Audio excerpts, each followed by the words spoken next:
साथियों, उपरोक्त तथ्य ऋग्वेद के इस कथन की पुष्टि करते हैं कि निर्विज्ञान और ऐतिहासिक दृष्टि से भारत में आर्यों की दो जनजातियां थीं, न कि एक। वहां इस तथ्य से इनकार नहीं किया जा सकता कि ऋग्वेद के प्रमाण, साक्ष्य और पाश्चात्य विचार में परस्पर विरोध है, क्योंकि पाश्चात्य सिद्धांत आर्य प्रजाति की बात कहता है, जबकि ऋग्वेद में दो अलग जातियों का वर्णन है।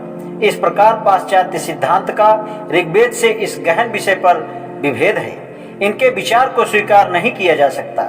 इस विरोधाभास से आक्रमण और विजय के संबंध में भी मतभेद पैदा होते हैं। हम नहीं जानते कि आर्यों की किस जाति का आगमन भारत में पहले हुआ, किंतु यदि हिमालय के निकटवर्ती क्षेत्रों के निवास करने वाली अल्पाइन जाति पहले आई थी, तो आर्य के बाहर से आने और आक्रमण करने का सिद्धांत ही गलत सिद्ध हो जाता है। जहां तक भारत के मूल निवासियों पर विजय की बात का संबंध है, इस प्रश्न का उत्तर इतना सरल नहीं है जितना पाश्चात्य विद्वान समझ बैठे हैं। प्रायः यह संभावना व्यक्त की जा सकती है कि दास और दस्यु भारत के मूल निवासी थे और आर्यों से अलग जाति के थे। आर्यों ने उन्हें पराजित किया। यह तो एक काल्पनिक उड़ान मात्र है। यह भी तो संभव है कि आर्यों ने आर्यों को ही विजित किया हो।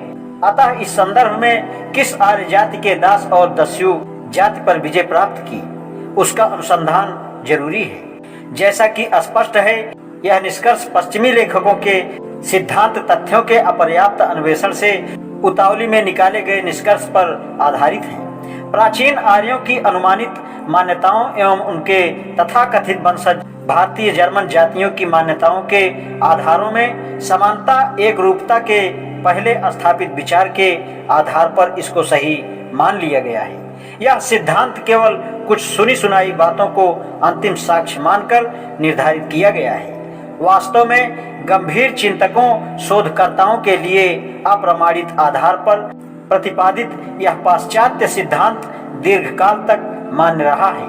यह असाधारण है। इस अध्याय में चर्चित नवीन प्रमाणों के समक्ष तो यह टिक ही नहीं सकता, अतः अमान्य है।